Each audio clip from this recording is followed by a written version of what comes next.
si aad u daawato dhammaan musalsalaadka ku baxa af Soomaaliga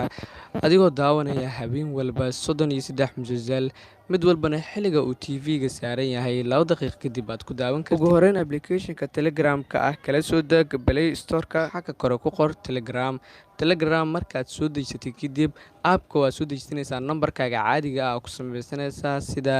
WhatsApp-ka oo kale kadib markaad soo samaysato xagga kore ee searching-ka waxaad qoraysaa Aasaas TV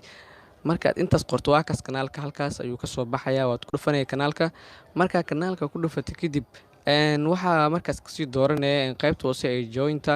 marka halkaas taabato waad kusoo musalsalaadka ama aad arki weyso waxaad markaas sii taabanaysaa meelaha nambarada ku qoran yihiin ama nambarka shaashada saaran oo Telegram ah oo nambar ahaan waa seefanaysaa sida WhatsApp-ka camal markaa qof ku dirsanayso kale marka sidaas oo kale kadib halkaas la xiriir halkaas ayaa lagaaga caawin doonaa adigoo heli doono musalsalaad Preview.